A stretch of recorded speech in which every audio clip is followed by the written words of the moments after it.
युगों पूर्व की यह कथा केवल इतिहास नहीं, धर्म की धारा है। एक समय ऐसा था जब एक सुंदर नगर में गोपीचंद नामक एक परम दयालु राजा राज करते थे। वे केवल राजा नहीं, प्रजा के रक्षक, सेवक और सच्चे पालक थे। वे हर क्षण जन कल्याण में रमे रहते थे। इसलिए उनके राज्य में कोई दुखी नहीं था, कोई भूखा न था, कोई उपेक्षित नहीं था। परंतु विधाता की लीला देखिए, उसी राज्य की सीमा पर बसे रामपुर गांव की ओर उनका ध्यान ही नहीं गया। वह गांव अंधकार और भूख की छाया में डूबा रहा और राजा को उसका भान तक न हो सका। यह कोई साधारण चूक नहीं थी, यह उस मंत्री के छल का परिणाम था जिसका नाम था जोखन, एक कपटी, स्वार्थी और सिंहासन की लालसा में अंधा हो चुका व्यक्ति। वह सदा प्रभु की योजना में विघ्न डालना चाहता, पर धर्म का मार्ग सदा उसे पराजित करता। रामपुर नगर से दूर लगभग 50 कोस की दूरी पर एक भयानक जंगल के पार बसा था।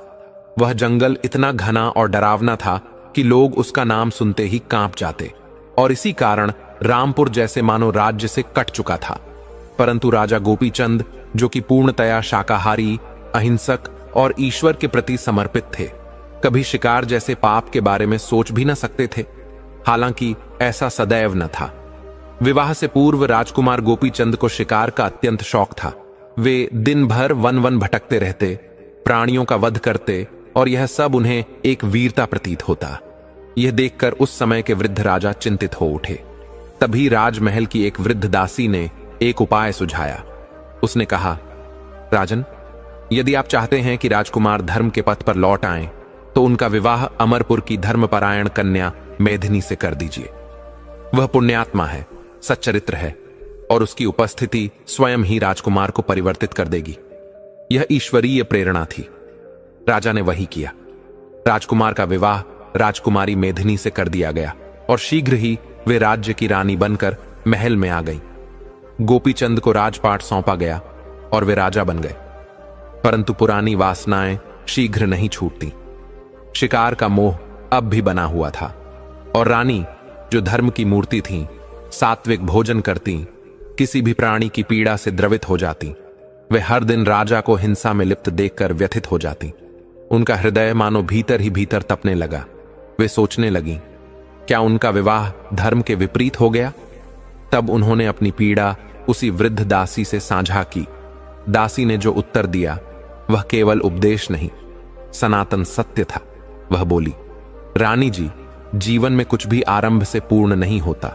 जैसे सोना पहले अपवित्र होता है, फिर अग्नि में तपता है, फिर हीरे की तरह चमकता है, वैसे ही राजा भी तपेंगे, और आप ही उनकी अग्नि है। यह तपस्या आपका धर्म है।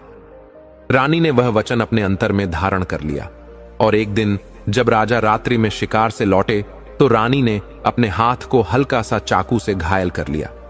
जैसे ही राजा ने रानी के रक्त से सन्ने हाथ को देखा, वे हड़बड़ा गए। उन्होंने कहा, हे भगवती, आपको क्या हो गया? ये कैसे हुआ?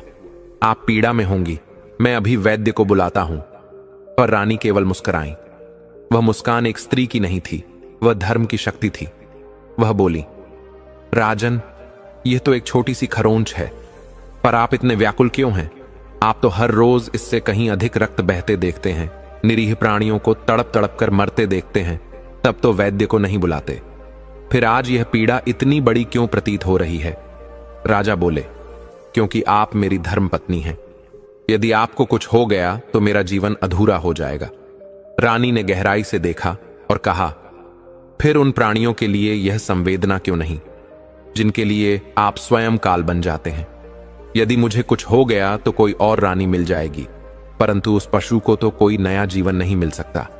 उस क्षण राजा के हृदय में जो हुआ वह केवल परिवर्तन नहीं था, वह आत्म जागरण था, जैसे किसी शिव भक्त की समाधि खुली हो।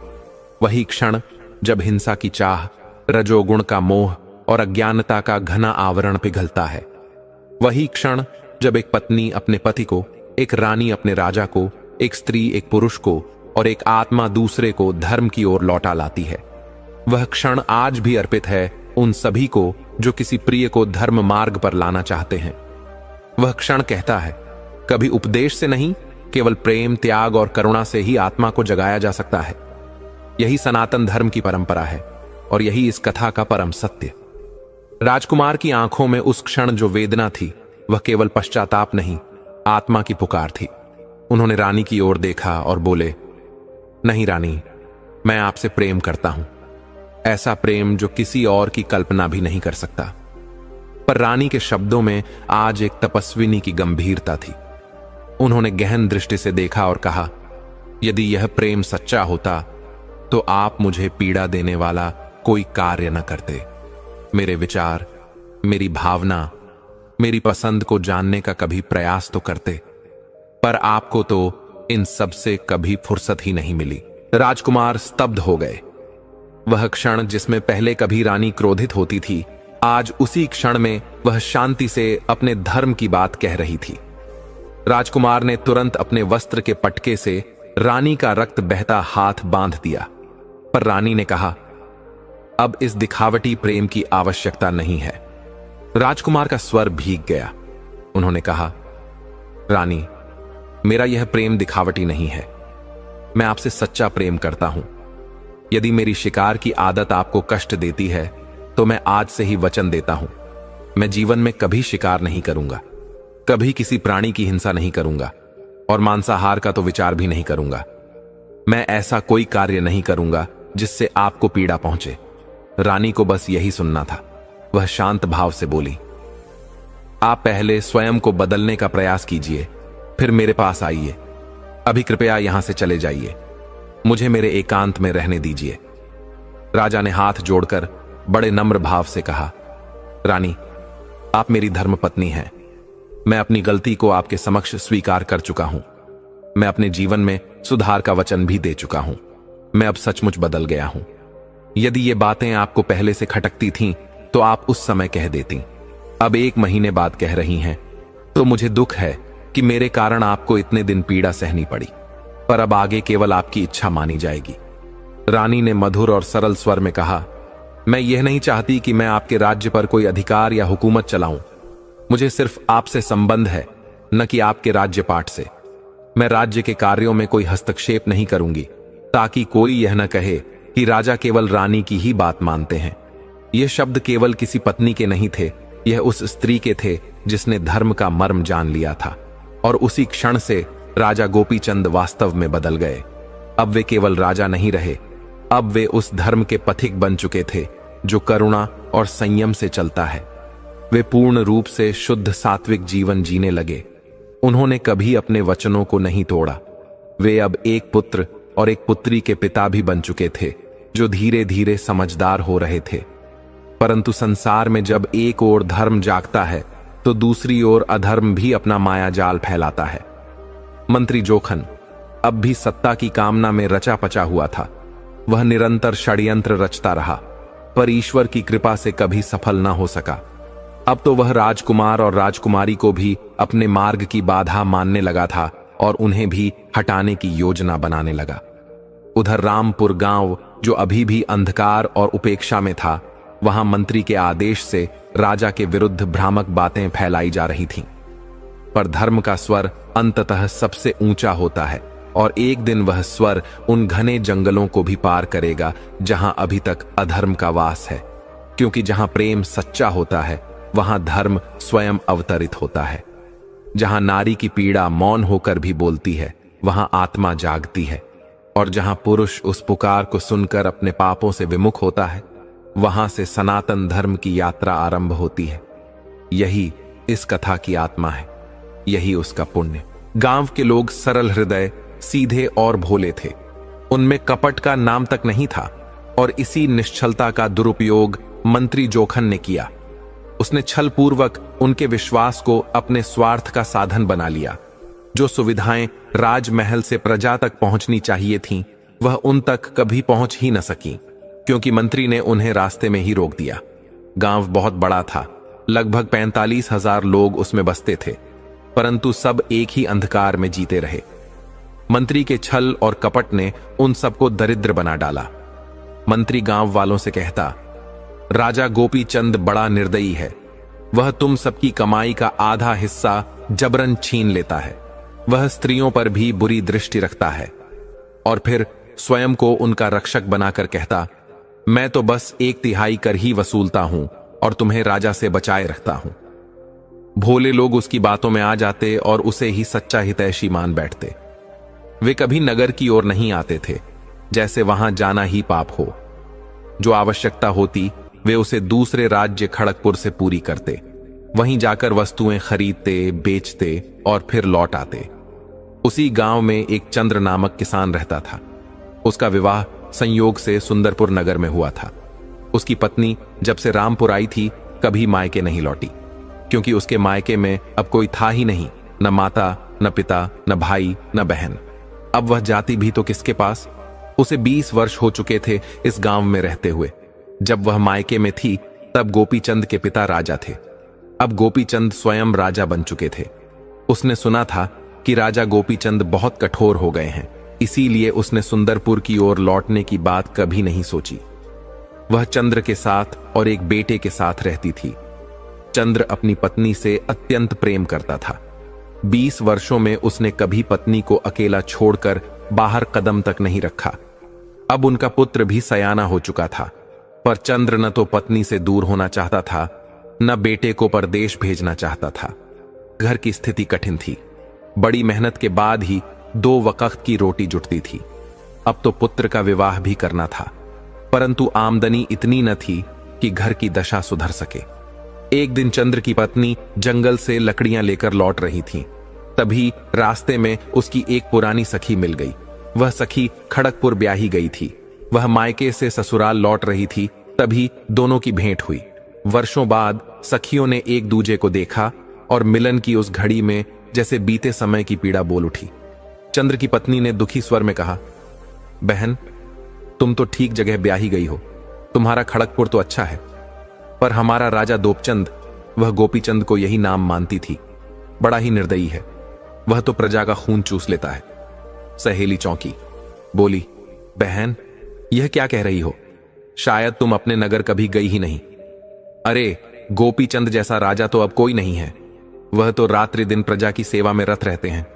वे तो 16 आने में केवल 1 आना कर ही लेते हैं, और जब किसी को जरूरत होती है तो स्वयं सहायता करने खड़े हो जाते हैं। वह आगे कहती गई, किसानों के लिए नगर में विशेष मंडी लगवाते हैं। वहां जो भी किसान अपना अनाज या वस्तुएं लेकर आता है वह सब कुछ बिक जाता है, और अगर किसी का माल न बिके तो राजा स्वयं उसे खरीद लेते हैं। कोई भी किसान खाली हाथ नहीं लौटता। चंद्र की पत्नी स्तब्ध हो गई, बोली, हमारे गांव में तो मंत्री हमसे चौथाई कर वसूलता है और कहता है कि राजा बड़ा निर्दयी है। सहेली ने गंभीर स्वर में कहा, बहन, तुम्हें सच्चाई का ज्ञान नहीं है। मंत्री जोखन कपट्टी है। उसकी दृष्टि सिंहासन पर है। वह अपने स्वार्थ की पूर्ति के लिए तुम्हारे गांव को जानबूझकर अनदेखा कर रहा है। फिर सहेली बोली, अगर मेरी बात पर तुम्हें विश्वास नहीं हो रहा तो स्वयं जाकर सत्य देख लो। राजा से सीधे सहायता मांगो। यदि स्वयं नहीं जा सकती तो अपने पति या पुत्र को दरबार भेजो। यदि दरबार न जा सको तो नगर की मंडी में अपना सामान भेजो। जो भी वहां ले जाओगी वह अवश्य बिकेगा। यह संवाद केवल 2 सखियों का नहीं था। यह धर्म और अधर्म के बीच का अंतर था। यह झूठ और सत्य के द्वंद्व में सत्य की पहली किरण थी, जो अब रामपुर के अंधकार को चीरने वाली थी।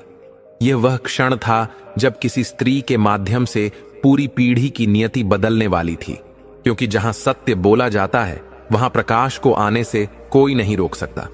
यही प्रभु की लीला है।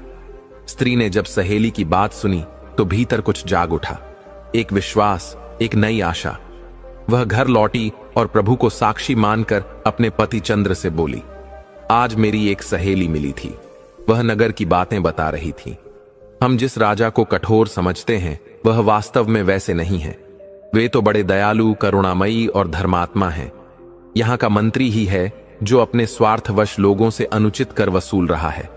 चंद्र ने चकित होकर कहा, भाग्यवान, ये तुम क्या कह रही हो? मंत्री तो बस 1/4 कर लेता है, जबकि राजा आधा कर मांगते हैं।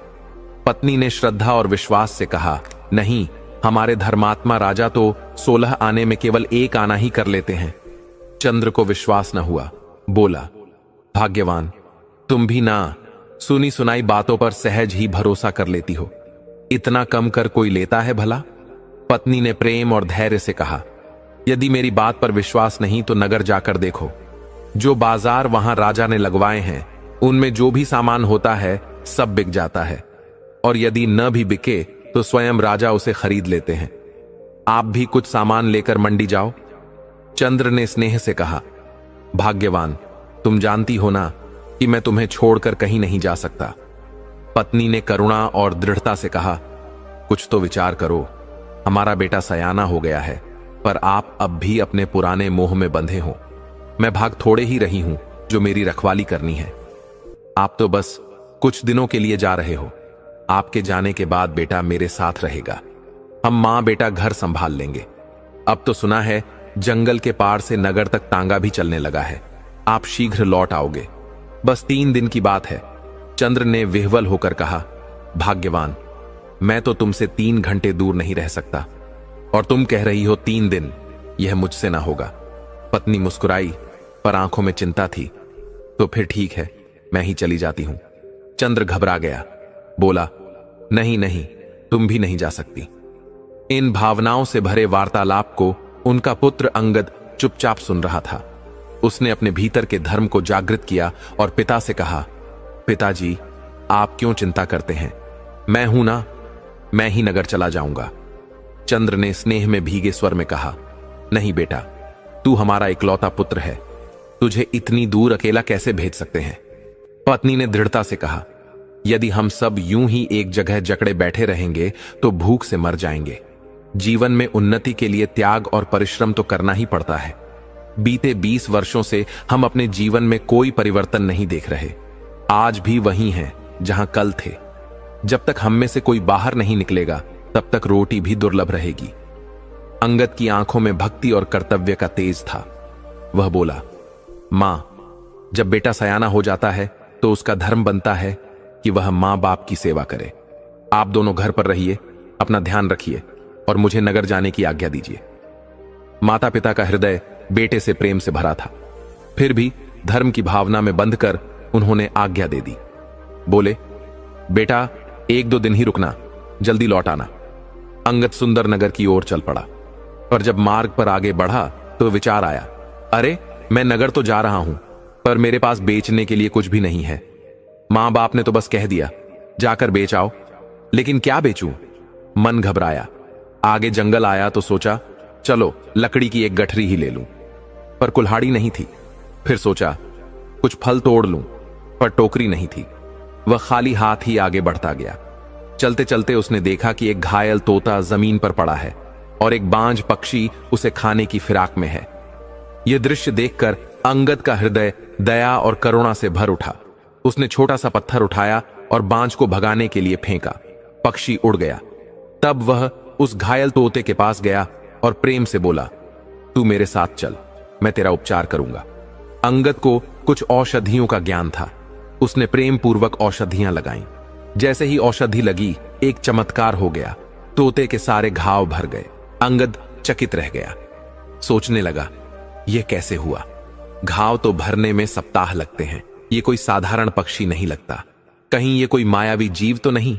उसने सोचा, इसे साथ ले जाना ठीक नहीं, यहीं छोड़ देता हूं। तभी वह तोता बोल पड़ा, भाई साहब, आप बड़े ही उलझन में लग रहे हो, क्या बात है? अंगद यह सुनकर चौंक गया। अब अंगद को पूरा विश्वास हो गया कि यह कोई साधारण जीव नहीं है, अवश्य ही कोई मायावी प्राणी है। उसने सशंकित होकर कहा, तुम तो मनुष्य की तरह बोल रहे हो, कहीं तुम कोई राक्षस तो नहीं? परंतु उस तोते की वाणी में दया और विनम्रता थी।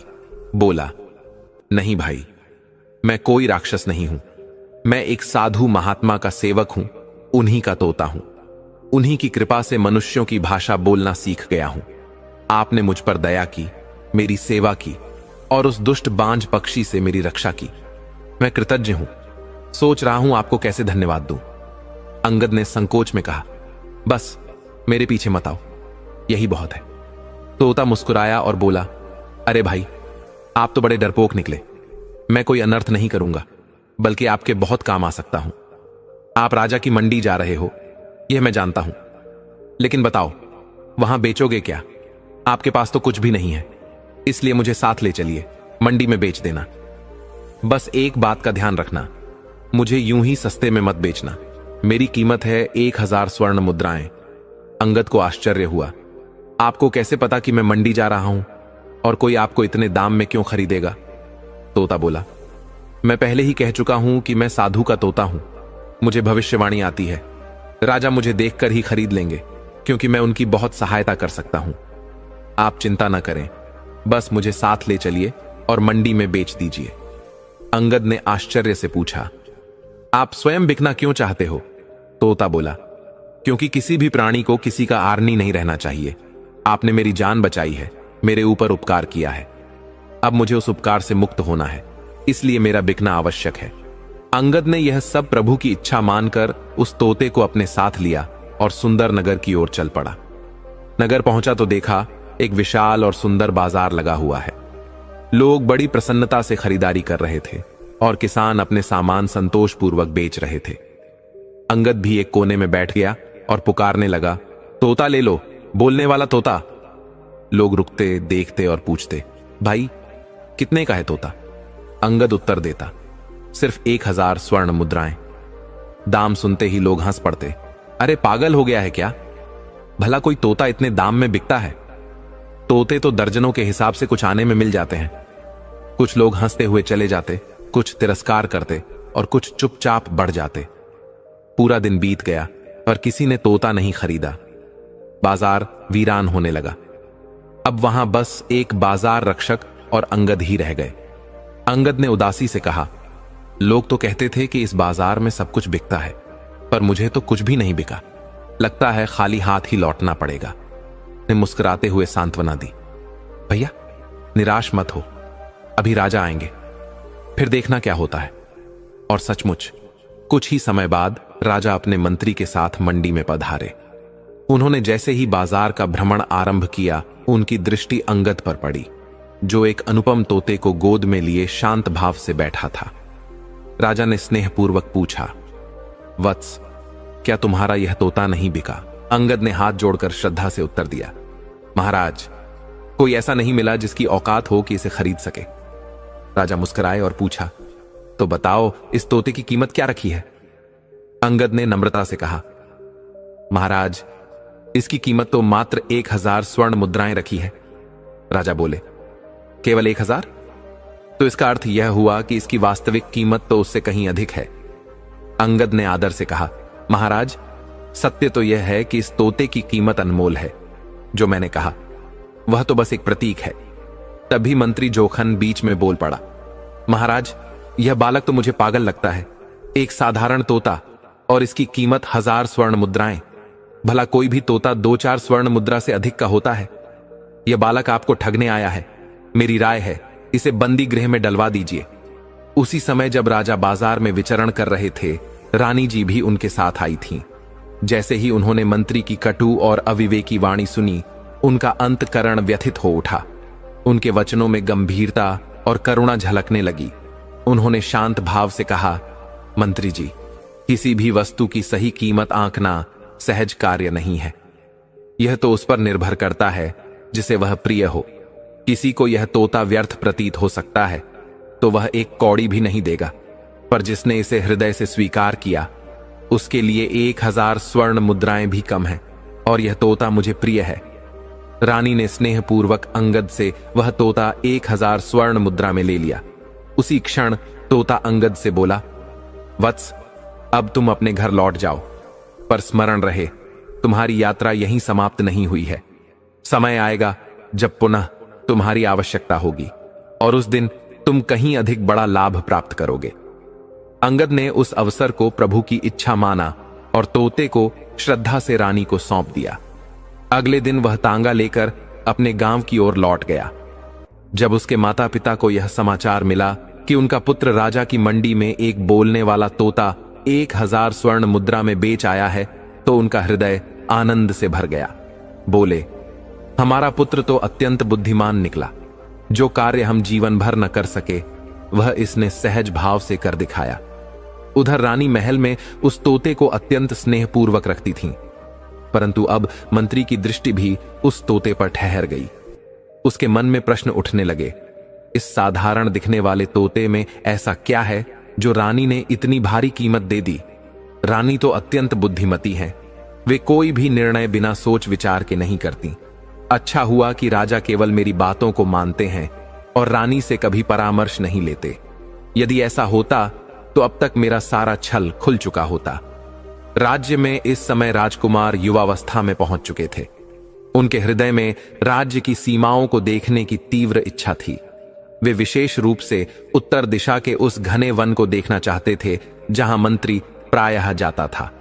उस वन में एक गहरा पोखर था और मंत्री वहां कभी कभी 1 सप्ताह तक भी रुक जाता था, किंतु किसी को झांत नहीं था कि वह वहां क्या करता है। कुछ दरबारी उसकी गतिविधियों पर ध्यान देते थे।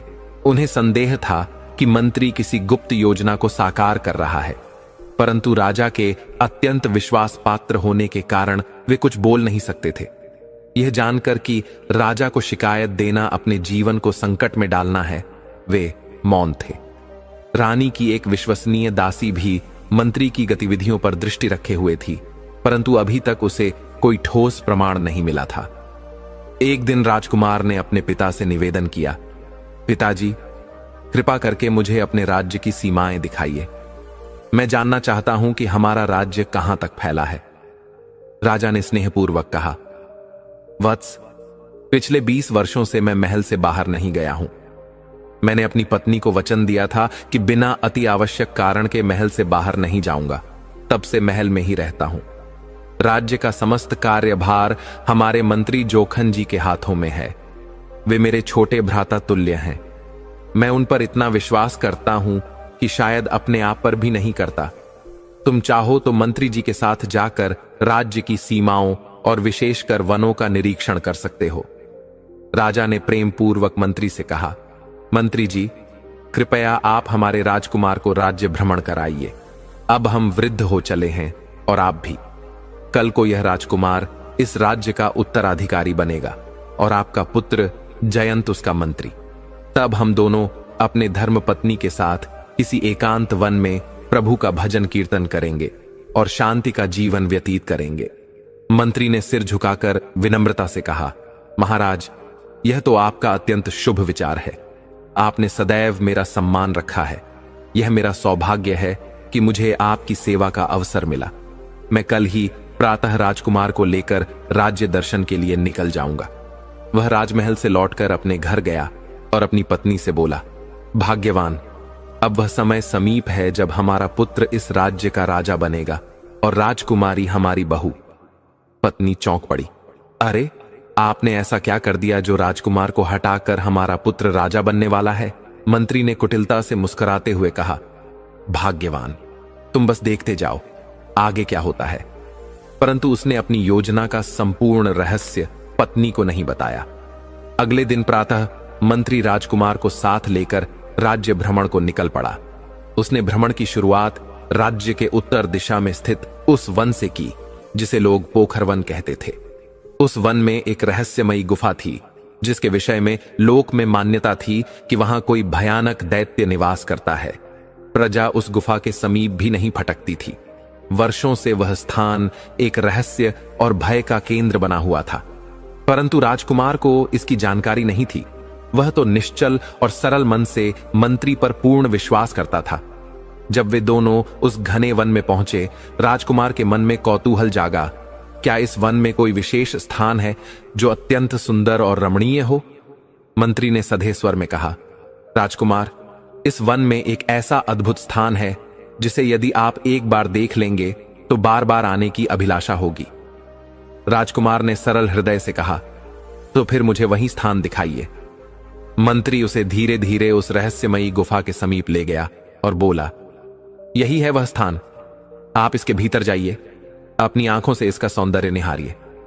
राजकुमार ने विनम्रता से कहा, मंत्री जी, आप भी मेरे साथ चलिए। मंत्री बोला, राजकुमार, इस गुफा में प्रवेश के कुछ दिव्य नियम हैं। कोई भी व्यक्ति इसमें केवल महीने में एक बार ही प्रवेश कर सकता है। मैं पिछले सप्ताह ही गया था, इसलिए अब मुझे अनुमति नहीं है। आप निडर होकर भीतर जाइए। राजकुमार ने अपने सरल स्वभाव के कारण मंत्री की बातों पर विश्वास कर लिया और गुफा में प्रवेश कर गया। पर जैसे ही वह भीतर पहुंचा, गुफा का द्वार अपने आप भयानक गर्जना के साथ बंद हो गया। राजकुमार चौंक उठा। यह क्या हुआ? मैं तो भीतर ही बंद हो गया। लगता है मंत्री ने मेरे साथ कोई बड़ा छल किया है। उसी क्षण वहां एक भयंकर स्त्री प्रकट हुई। वह कोई सामान्य नारी नहीं थी, वह एक तांत्रिका थी जिसने वर्षों से इस गुफा को अपना तपस्थल बना रखा था। उसकी साधना सिद्धि को पूर्ण करने के लिए उसे 7 विशेष मनुष्यों की बलि देनी थी, जिनमें एक राजा और एक राजकुमार की बलि आवश्यक थी। यदि यह बलिदान पूर्ण हो जाता तो वह ऐसी अद्भुत शक्ति प्राप्त कर लेती जिससे संपूर्ण जगत को वश में कर सकती थी। उसने अपनी तंत्र विद्या से राजकुमार को बंधन में जकड़ लिया और यह सब उसी मंत्री के षड्यंत्र का भाग था। मंत्री ने तांत्रिका से सौदा किया था कि वह राजा और राजकुमार दोनों को उसके हवाले कर देगा। इसके बदले में तांत्रिका उसे राजा बनाने में सहयोग देगी। तांत्रिका ने वचन दिया था कि जब वह परम शक्तिशाली हो जाएगी तब भी मंत्री पर कोई विपत्ति नहीं डालेगी। इधर मंत्री तेजी से दौड़ता हुआ दरबार पहुंचा। राजा ने उसे अचानक वापस देखकर विस्मय से पूछा, अरे तुम तो अभी 2 घंटे पहले ही राजकुमार के साथ निकले थे, अब इतनी शीघ्र लौट कैसे आए? मंत्री ने गंभीर स्वर में कहा, महाराज, एक बड़ा अनर्थ हो गया। जब हम पोखरवन की ओर गए तभी किसी कारणवश राजकुमार उस रहस्यमयी गुफा में प्रवेश कर गया। आप तो जानते ही हैं वह स्थान कितना भयानक है। लोक कथाओं में कहा जाता है कि वहां कोई राक्षसी शक्ति निवास करती है। राजा का हृदय आशंका से कांप उठा। वे बोले, मंत्री, मुझे तो तुम पर अपने आप से भी अधिक विश्वास था, फिर तुमने इतनी भारी लापरवाही कैसे कर दी? तुम्हारा धर्म था कि तुम राजकुमार को चेतावनी देते कि कहां जाना उचित है और कहां नहीं। राजा अब और प्रतीक्षा नहीं कर सके। वे तुरंत मंत्री को साथ लेकर उसी गुफा की ओर चल पड़े जहां उनका पुत्र अब संकट में था। उधर रानी के पास महल में बैठा वह दिव्य तोता एकाएक बोला, महारानी, आपके महाराज और राजकुमार दोनों पर मृत्यु का संकट मंडरा रहा है। मुझे आज्ञा दीजिए, मैं उनकी सहायता करना चाहता हूं। रानी चकित रह गई। तू तो एक साधारण तोता है, तुझे यह सब कैसे झांत हुआ? तोता बोला, महारानी, मैं वास्तव में एक साधु हूं। एक दुष्ट तांत्रिक ने मुझे अपनी तंत्र विद्या से इस तोते के रूप में बदल दिया है। मेरी सारी कहानी मैं आपको बाद में बताऊंगा, पर अभी मुझे तुरंत राजा की सहायता के लिए जाना होगा। यह कहते ही वह दिव्य तोता समय गंवाए बिना उड़कर उस गुफा तक पहुंच गया, परंतु वह राजा के पास नहीं गया, क्योंकि उसे आशंका थी कि मंत्री उसे पहचान न ले और उस पर कोई अनिष्ट कर दे। इसलिए वह सीधे गुफा के भीतर चला गया। उधर राजा अपने पुत्र की चिंता में गहरे डूबा हुआ किसी की भी परवाह किए बिना उस रहस्यमयी गुफा में प्रवेश कर गया। जैसे ही वह अंदर पहुंचा, गुफा का द्वार अपने आप बंद हो गया, परंतु राजा ने पीछे मुड़कर देखना भी आवश्यक नहीं समझा। उसका हृदय केवल अपने पुत्र की रक्षा के लिए धड़क रहा था। वह आगे बढ़ता गया और जैसे ही उसने भीतर प्रवेश किया, उसने देखा कि एक भयंकर तांत्रिका हवन कर रही थी और राजकुमार समेत 5 अन्य लोग रस्सियों से बंधे पड़े थे। राजा को देखते ही वह राक्षसी स्त्री अट्टहास करने लगी और बोली, अब मेरी साधना पूर्ण हो जाएगी। राजा, तेरी प्रिय प्रजा और राजकुमार की बलि देकर मैं अमर हो जाऊंगी और सबसे पहले शिकार बनेगा तेरा वही मंत्री जोखन। इतना कहकर वह एक रहस्यमयी तलवार लेकर राजा की ओर बढ़ी। तभी आकाश गंगा में गूंजती हुई एक दिव्य वाणी सुनाई दी। वह तोते की थी। राजन, इस दुष्टा से भय मत करो। मैंने इसके पवित्र जल को अपवित्र कर दिया है। यही जल इसकी सारी शक्ति का स्रोत था। अब यह एक सामान्य स्त्री मात्र है। इसे दंड मत दो, केवल बंदी बना लीजिए। यह सुनते ही राजा ने दिव्य साहस के साथ तलवार उठाई और उस पापिनी तांत्रिका को वहीं पर समाप्त कर दिया।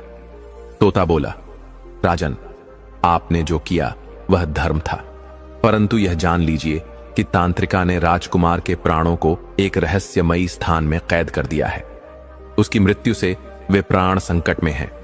7 दिन तक कोई हानि नहीं होगी, परंतु 7वें दिन यदि उपाय नहीं किया गया तो राजकुमार इस धरती से विदा हो जाएगा।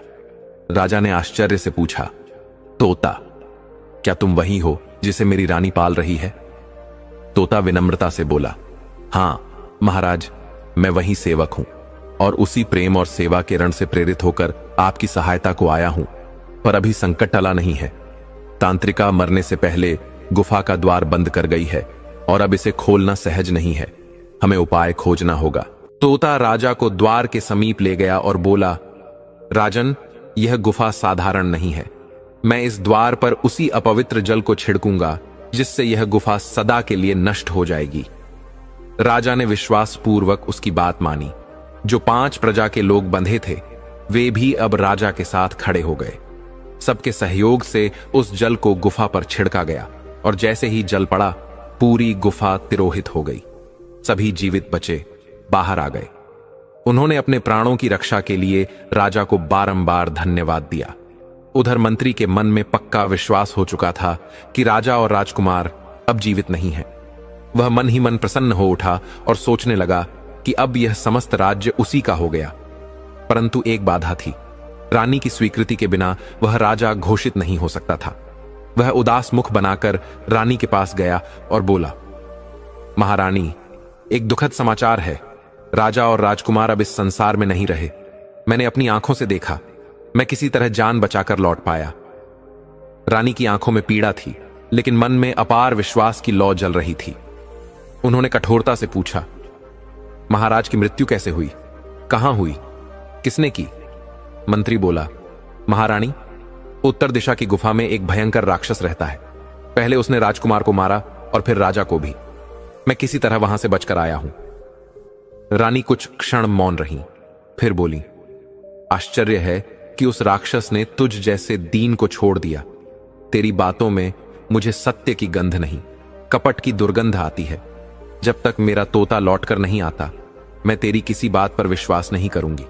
मेरे महाराज जीवित हैं, मुझे पूर्ण विश्वास है। और यदि सच में कोई अनहोनी हो भी गई हो तो भी तू कौन होता है यह कहने वाला कि अब तेरा पुत्र राजा बनेगा? मंत्री कुछ बोलने ही वाला था कि रानी ने कठोर स्वर में कहा, मंत्री, मेरी राजकुमारी जीवित है, मेरे भाई बंधु जीवित हैं। मुझे तेरे जैसे कपटी की कोई आवश्यकता नहीं। तभी वह दिव्य तोता रानी के पास उड़कर आ पहुंचा और बोला, महारानी, सब कुछ ठीक हो गया है। आपके महाराज और राजकुमार सकुशल महल में प्रवेश कर चुके हैं। और फिर कुछ ही समय में राजा स्वयं दरबार में आए और जैसे ही सिंहासन पर बैठे गूंजती हुई वाणी में बोले, मंत्री, मैंने तुम पर आंख मूंद कर विश्वास किया था, परंतु तुमने विश्वास का अपमान कर मुझे छल की राह पर धकेला। इसका दंड तुम्हें अवश्य मिलेगा।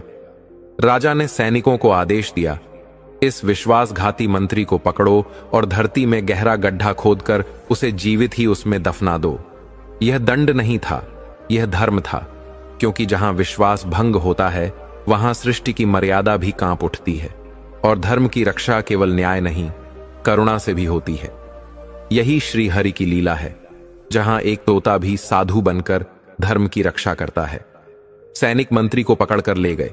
सभा में मौन छा गया। तब राजा ने प्रेम और श्रद्धा से उस तोते की ओर देखा और कहा, आप कोई साधारण पक्षी नहीं लगते। मेरी रानी ने आपको जिस स्नेह से अपनाया वही मेरे प्राणों की रक्षा का कारण बना। कृपा करके बताइए, आप कौन हैं? तोता मधुर स्वर में बोला, महाराज, मैं वास्तव में एक साधु हूं। एक समय मैं एक तांत्रिक महात्मा के आश्रम में सेवा करता था। वह बाहर से पुण्यात्मा प्रतीत होते थे। मैं उनके लिए भिक्षा मांगता, सेवा करता और 12 वर्षों तक भक्ति भाव से जीवन व्यतीत करता रहा। इस सेवा से मुझे कई सिद्धियां प्राप्त हुईं। उनके आश्रम में युवतियां भी आया करती थीं। कुछ लोग महात्मा के बारे में अपशब्द कहते थे, पर मैंने उन बातों को मिथ्या मानकर कभी ध्यान नहीं दिया। एक दिन ऐसा हुआ कि मैं भिक्षा से लौटा तो मेरी झोली आश्रम में ही रह गई थी। उसे लेने जब मैं वापस लौटा तब संयोगवश महात्मा के कक्ष में चला गया। वहां का दृश्य देखकर मेरा अंतःकरण जल उठा। वे एक स्त्री के साथ अशोभनीय आचरण कर रहे थे। जो बात वर्षों से केवल सुनता आया था वह आज मेरी आंखों के सामने था। मैंने महात्मा को डांटा और कहा कि मैं किसी पाखंडी के साथ नहीं रह सकता। मैंने झोली उठाई और आश्रम छोड़ने लगा। तभी वह स्त्री बोली, महात्मा, यदि यह जीवित रहा तो हमारे पाप सबके सामने आ जाएंगे। वह तथाकथित महात्मा वास्तव में एक तांत्रिक था। उसने तंत्र विद्या से मुझे तोते का रूप दे दिया और जब मैं उड़ने लगा तो वह स्त्री बोली, इसे मार डालो। तांत्रिक स्वयं एक राक्षसी पक्षी का रूप लेकर मुझ पर झपट पड़ा, परंतु सौभाग्य से मेरी भेंट अंगद से हो गई। उसने मुझे घायल अवस्था में बचाया और औषधि लगाकर मेरा जीवन बचाया। अब मैं आपके पास पहुंचा हूं, लेकिन जब तक वह पाखंडी जीवित है मैं इसी रूप में बना रहूंगा। वह स्त्रियों को मोहित करता है और उन्हें पथभ्रष्ट करता है। वह अभी भी आपके ही राज्य में है। महाराज, मेरी प्रार्थना है कि आप उस राक्षसी प्रवृत्ति के व्यक्ति पर दया न करें। उसका नाश करना ही धर्म होगा। अब मैं आपके राजकुमार के प्राणों की रक्षा करूंगा, परंतु इसके लिए आपको कुछ बड़ा जोखिम उठाना पड़ सकता है। राजा ने नतमस्तक होकर कहा, महात्मा, मेरे पुत्र की रक्षा कीजिए। मैं आपके प्रत्येक वचन का पालन करूंगा। तोते ने आशीर्वाद दिया और फिर उड़कर अंगद के पास गया।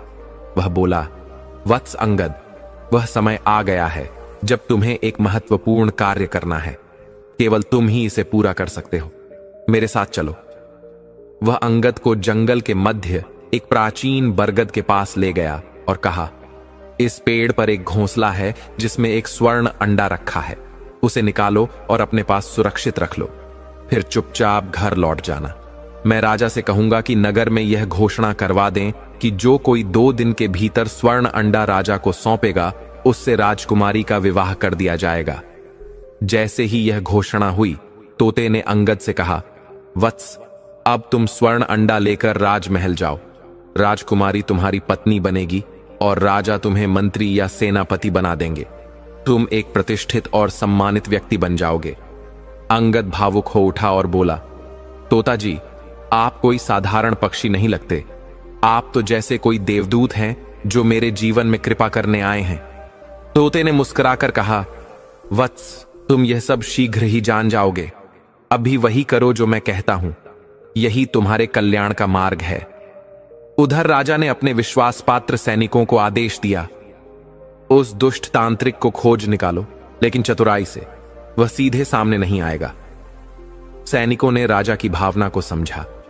वे सन्यासी का वेश धारण कर तांत्रिक के आश्रम पहुंचे और बोले, महात्मा जी, कुछ दिन हमें अपने आश्रम में शरण दीजिए। तांत्रिक बोला, यह आश्रम केवल स्त्रियों के लिए है। पुरुषों को अनुमति नहीं दी जा सकती। सैनिकों ने विनम्रता से प्रार्थना की, कम से कम एक रात तो आश्रम के बाहर रहने दीजिए। पर तांत्रिक ने वहां भी उन्हें रुकने नहीं दिया। वे सैनिक रात को चुपचाप आश्रम में घुस गए। अंदर जाकर देखा कि तांत्रिक एक स्त्री के साथ दुराचार में लिप्त था। उन्होंने तुरंत उसे पकड़ लिया। वह तंत्र मंत्र से बचने की चेष्टा करने लगा, पर एक सैनिक ने उसका अंत कर दिया। जैसे ही वह मरा, उसके सम्मोहन में फंसी स्त्रियां होश में आ गईं और सच्चाई समझ गईं। उसी क्षण वह तोता साधु के रूप में बदल गया। सबके समक्ष यह महल में हुआ। राजा भी स्तब्ध रह गए।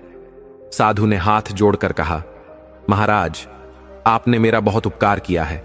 आपने मुझे मेरे वास्तविक रूप में लौटा दिया।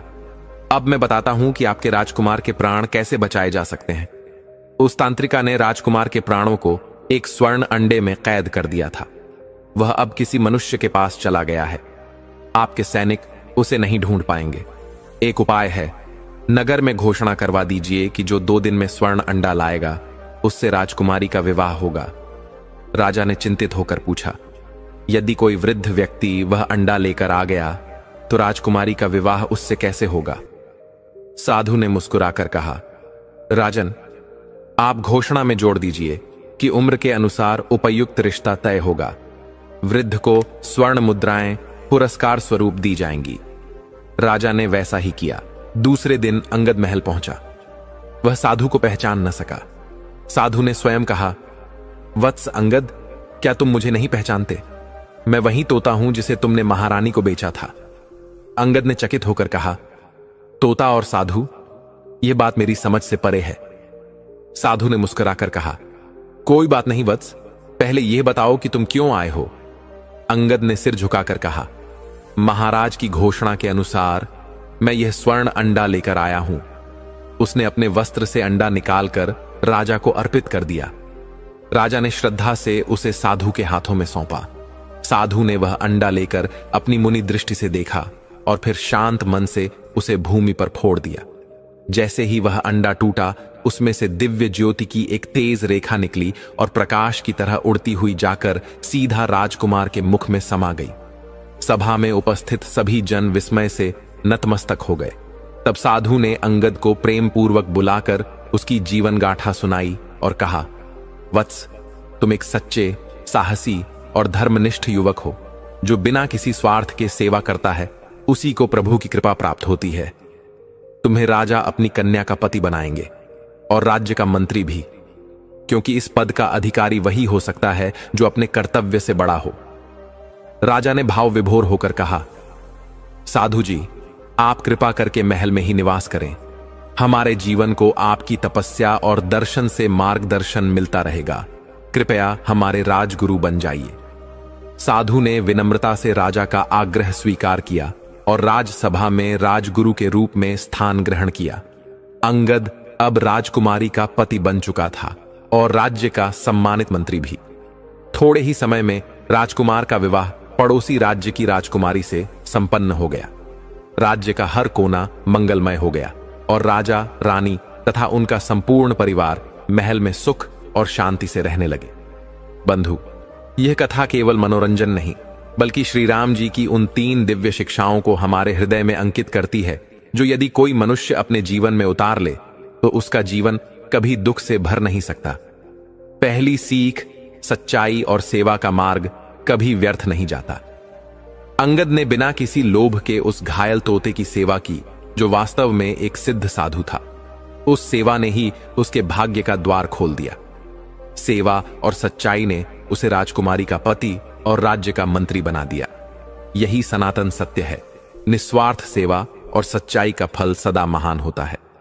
दूसरी सीख, धैर्य और विश्वास हर संकट का समाधान है। जब राजा और रानी को लगा कि उनका पुत्र और पति संकट में है, तब भी उन्होंने धैर्य नहीं खोया। रानी ने मंत्री के कपट से भ्रमित न होकर प्रभु में अटूट विश्वास रखा। वही विश्वास अंततः सत्य सिद्ध हुआ। कठिन समय में धैर्य और श्रद्धा ही रक्षा करते हैं। तीसरी सीख, बुराई चाहे कितनी भी शक्तिशाली क्यों ना हो, अंत में सच्चाई की ही विजय होती है। वह तांत्रिक जिसने तंत्र मंत्र से छल किया, मंत्री जिसने विश्वासघात किया, वे सब अंततः पराजित हुए और धर्म की विजय हुई। यह सनातन धर्म की नींव है। कपट, अधर्म और असत्य का अंत निश्चित है। सत्य सदा अडिग खड़ा रहता है। दर्शक बंधु, अभी कथा यहीं खत्म नहीं होती। अभी हम ये भी जानेंगे कि आखिर क्यों नहीं थे राजा दशरथ प्रभु श्री राम के असली पिता। प्रिय दर्शक बंधु, एक समय था जब अयोध्या नगरी अपने वैभव और मर्यादा के कारण त्रिलोक में प्रसिद्ध थी। वहां के राजा दशरथ अत्यंत धर्मनिष्ठ, सत्यवादी और प्रजावत्सल थे, परंतु उनके जीवन में एक अपूर्णता थी। उन्हें संतान नहीं थी। संतानहीन दशरथ दिन रात चिंतित रहते थे। उनका हृदय व्याकुल था कि यदि कोई उत्तराधिकारी नहीं हुआ तो रघुकुल का वैभव समाप्त हो जाएगा, राज्य की मर्यादा संकट में पड़ जाएगी और सबसे बढ़कर उनके जीवन का उद्देश्य अधूरा रह जाएगा। उन्होंने अनेक व्रत, यज्ञ, अनुष्ठान किए, परंतु कोई फल नहीं मिला। अंत में गुरु वशिष्ठ ने उन्हें पुत्र कामेष्ठ यज्ञ का मार्ग सुझाया और आर्षि श्रृंगी को आमंत्रित किया गया। यज्ञ का दिन आया। राजा दशरथ ने विधि पूर्वक यज्ञ कराया और जब यज्ञ पूर्ण हुआ तब अग्निदेव प्रकट हुए। उन्होंने एक स्वर्ण पात्र में दिव्य खीर देकर कहा, हे महाराज, इस खीर को अपनी रानियों में बांट दो, जिससे तुम्हें उत्तम संतान की प्राप्ति होगी। उस खीर में कोई साधारण शक्ति नहीं थी। वह खीर नहीं थी, वह ब्रह्मांडीय संकल्प का बीज थी। वह खीर स्वयं भगवान विष्णु की लीला थी, जो एक मानवीय रूप में जन्म लेने जा रहे थे। किंतु यह योजना कोई एक युग की नहीं थी। यह संकल्प त्रेता युग के प्रारंभ से बहुत पूर्व ब्रह्मालोक में लिया गया था। रावण का जन्म कोई सामान्य घटना नहीं थी। उसने कठोर तप कर ब्रह्मा से वरदान प्राप्त किया था कि कोई भी देवता, दानव, यक्ष, गंधर्व उसे मार नहीं सकता। उसने स्त्रियों, मनुष्यों और वानरों को तुच्छ समझा, इसलिए उनका नाम तक नहीं लिया। यही उसकी भूल थी और यही उसका विनाश बना। देवताओं ने ब्रह्मा के साथ जाकर भगवान विष्णु से प्रार्थना की, हे प्रभु, अब केवल आप ही रावण का अंत कर सकते हैं। इस पर विष्णु ने उत्तर दिया, मैं अवतार लूंगा, लेकिन किसी मनुष्य रूप में। मैं स्वयं धरती पर जन्म लूंगा और धर्म की रक्षा करूंगा। वह जन्म किसी गर्भाधान से नहीं, किसी पुरुष के बीज से नहीं, किसी सामान्य स्त्री के गर्भ से नहीं होना था। वह एक दिव्य संकल्प के रूप में होना था। एक आत्मा जो स्वयं साक्षात विष्णु का अंश थी, उसे धरती पर भेजा गया। वह आत्मा वही थी जो खीर के माध्यम से कौशल्या के गर्भ में पहुंची। वह केवल कौशल्या के रक्त मांस से नहीं बनी, वह ईश्वर की चेतना से निर्मित हुई। अतः राम का जन्म न तो किसी मानव स्त्री पुरुष के मिलन से हुआ, न किसी जाति या वंश से, बल्कि वह एक पूर्ण अवतार था, बिना किसी काम विकार के, बिना किसी भावनात्मक कामना के। राम के असली पिता इस दृष्टि से राजा दशरथ नहीं हो सकते।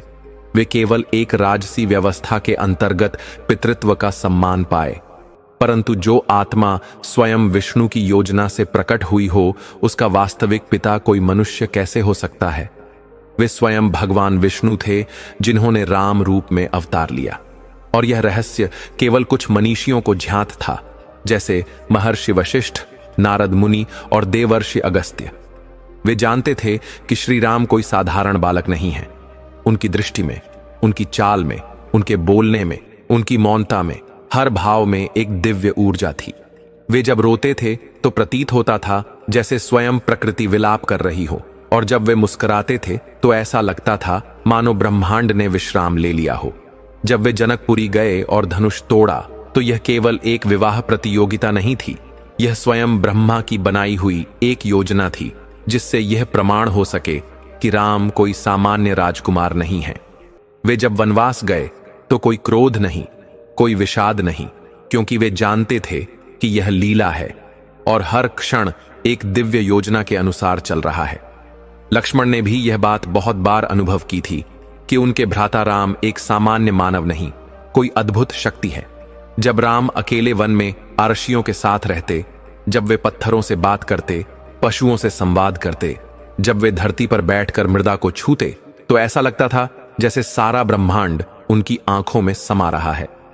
राम का चरित्र ऐसा नहीं था जो केवल शास्त्रों से सीखा जाए, वह तो जीवन का साक्षात दर्शन था। और यह दर्शन केवल उसी आत्मा से आ सकता था जो स्वयं परमात्मा हो। यही कारण है कि जब विभीषण ने राम को श्रीहरि कहा, तब राम मुस्कुराए, न स्वीकार किया न अस्वीकार किया, क्योंकि वे जानते थे कि यह रहस्य वही जानता है जो अपने भीतर ईश्वर को पहचान चुका हो। इसलिए यह समझना आवश्यक है कि दशरथ केवल एक भौतिक माध्यम थे, एक राजसी पिता की भूमिका निभाने वाले पात्र थे। पर श्री राम का वास्तविक जन्म जिस तत्व से हुआ, वह कोई मनुष्य नहीं बल्कि स्वयं नारायण थे। इसलिए जब भी हम राम का स्मरण करते हैं, हम उन्हें मर्यादा पुरुषोत्तम कहते हैं, रघुकुल शिरोमणि कहते हैं, लेकिन उनके स्वरूप में देखते हैं एक ऐसी आभा जो केवल ब्रह्मा, विष्णु और महेश के मिलन से उत्पन्न हो सकती है। जब राम ने माता सीता को त्यागा, जब राम ने लवकुश को पहचानने में विलंब किया, जब राम ने लक्ष्मण को स्वयं मृत्यु का वरण करने का आदेश दिया, तब ये सभी निर्णय किसी मनुष्य के नहीं हो सकते। ये निर्णय केवल वह आत्मा ले सकती है जो मोह से परे हो, जो धर्म के लिए जीती हो, जो संपूर्ण सृष्टि को एक मंच की तरह देखती हो। और यही कारण है कि श्री राम के जन्म की सच्चाई यह है कि उनके असली पिता कोई राजा नहीं, कोई आर्षि नहीं, कोई योद्धा नहीं, बल्कि वह परब्रह्म थे, जो कभी क्षीर सागर में शेष नाग पर शयन करते हैं, जो अपने नाभि से ब्रह्मा को उत्पन्न करते हैं, जो लक्ष्मी को अपने हृदय में रखते हैं। वही विष्णु स्वयं पिता बने, स्वयं पुत्र बने और स्वयं जीवन का आदर्श रच गए। दशरथ केवल कारण बने ताकि समाज को यह दिखाया जा सके कि एक मर्यादा का पालन होता है, परंतु उस मर्यादा की नींव में जो पिता था वह शरीरधारी नहीं था, वह चैतन्य था, दिव्यता था, और वह नाम था भगवान विष्णु। वही राम के असली पिता थे, हैं और सदा रहेंगे। यही सनातन सत्य है, यही परम रहस्य है। तो मित्रों, आज हमने जाना कि श्री राम का जन्म केवल एक राजसी घटना नहीं थी, बल्कि एक दिव्य लीला थी, एक ऐसा रहस्य जो युगों से वेदों, पुराणों और आशियों की तपश्चर्या में छिपा रहा। दशरथ इस लीला में केवल एक पात्र थे, एक माध्यम थे, लेकिन वास्तविक सृष्टिकर्ता, वास्तविक जनक, असली पिता थे स्वयं भगवान विष्णु। वही नारायण जिन्होंने धर्म की रक्षा के लिए, अधर्म के विनाश के लिए और मानवता को मर्यादा का मार्ग दिखाने के लिए राम रूप में अवतार लिया। यह कथा केवल इतिहास नहीं, यह आत्मा का वह दर्शन है जो यह बताता है कि ईश्वर जब जन्म लेते हैं तो वे जन्म से परे होते हैं। उनके न पिता होते हैं न माता, वे स्वयं कारण होते हैं, स्वयं परिणाम।